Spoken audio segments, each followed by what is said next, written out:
Karen swapped chili for bad taste, got bland stew and ate without a word. What happens when envy brews a dish too bitter to swallow? In the heart of Cloverfield's community garden, where neighbors toiled under the sun to grow their pride, Karen Miller's shadow loomed like a storm cloud. She wasn't just a gardener. She was a self-proclaimed queen, her plot pristine, her tomatoes flawless, her ego towering. But when whispers of a chili cook-off swept through the town, with the winner's recipe to be featured in the local paper, Karen's crown felt unsteady. Her chili, though lauded, faced a new rival. Hoa, a quiet Vietnamese immigrant whose spicy, soulful stew had tongues wagging and hearts warming. Karen couldn't stand it. She didn't just want to win, she wanted Hoa erased. Karen's plan was as sour as her disposition. Late one evening, under the guise of watering her plot, she crept to Hoa's garden. With a bucket of rancid chili sauce leftovers she'd let fester for days, she doused Hoa's thriving tomato plants. The red sludge coated the leaves, choking the roots, a deliberate act to sabotage Hoa's key ingredient. Karen smirked, imagining Hoa's defeat, her stew reduced to a bland afterthought. She didn't stop there. She snapped Hoa's trellises, scattered her compost, and trampled her basil, leaving a trail of ruin. To cover her tracks, she spread rumors that Hoa's foreign spices were unsafe, whispering to neighbors about strange smells from her plot. The garden buzzed with suspicion, and Hoa, unaware, tended her ruined plants with a sinking heart, wondering why her tomatoes withered overnight. But Cloverfield wasn't a town of fools. Maya, a teenage volunteer with a knack for noticing details, had been in the garden that night, filming a time-lapse of her sunflowers for a school project. Her camera, tucked behind a shed, caught Karen's every move: the bucket, the sneer, the destruction. Maya, who admired Hoa's quiet kindness, was livid.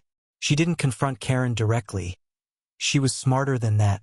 Instead, she shared the footage with Mr. Thompson, the garden's grizzled overseer, a man who valued fairness above all. Thompson, a retired chef with a nose for deceit, watched the video in silence, his jaw tightening. "This ain't just about tomatoes," he muttered. "This is about trust." He called an emergency meeting, inviting every gardener, including Hoa, who arrived with red-rimmed eyes, clutching a wilted tomato stem. The confrontation unfolded at the garden's center, under a twilight sky. Thompson stood tall, holding Maya's phone like a gavel. Karen, arms crossed, feigned innocence, her voice dripping with fake concern. "I'd never harm anyone's plants," she insisted, eyeing Hoa. "Maybe her spices caused this." The crowd murmured, some swayed by Karen's charm. Then Thompson played the video. Gasps rippled through the group as Karen's sabotage filled the screen, her pouring, stomping, smirking. Hoa's hand flew to her mouth, tears spilling. Karen's face drained of color, her excuses crumbling. "It was a mistake," she stammered. "I thought it was fertilizer." But the crowd wasn't buying it. Maya stepped forward, her voice steady. "You didn't just ruin her plants. You tried to ruin her." The words hung heavy, and Karen, for once, had no retort. The garden's response was swift and poetic. Thompson proposed a new rule for the cook-off. Every contestant would use ingredients from Hoa's surviving plants, a gesture to restore her dignity. Karen, humiliated, was barred from competing but allowed to stay if she helped rebuild Hoa's plot. She agreed, grudgingly, her pride stinging more than her hands as she shoveled dirt under watchful eyes. Hoa, ever gracious, worked alongside her, offering tips on soil care, though Karen barely met her gaze. The twist came unexpectedly. Maya's video had gone viral on the town's social media, shared by a local blogger who'd once been Karen's ally. The post, titled "Chili Sabotage in Cloverfield," drew hundreds of comments, most condemning Karen, some praising Hoa's resilience.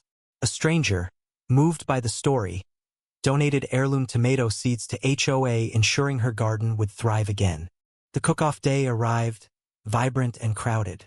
Hoa's chili, crafted from her salvaged ingredients, simmered with warmth and spice, each spoonful a testament to her spirit. The judges, including Thompson, savored every bite, their smiles wide. Karen, relegated to serving tables, watched in silence as Hoa's name was called as the winner. The crowd cheered, and Hoa, blushing, dedicated her victory to the garden's unity. Karen was handed a bowl of Hoa's chili perfectly spiced, rich with the tomatoes she tried to destroy. She ate without a word, the flavor a quiet rebuke to her bitterness. Her own stew, bland and unseasoned, sat untouched in her kitchen, a symbol of her defeat. In the end, Cloverfield's garden grew stronger, not just in plants but in trust. Hoa's recipe graced the paper, her story inspiring cooks far beyond the town. Karen, once the queen, faded into the background, her lesson learned in silence. The garden, scarred but resilient, bloomed anew, a reminder that envy's poison can't outlast kindness's roots. What do you think? Can one act of sabotage unravel a community, or does it take one act of courage to rebuild it? Share your thoughts.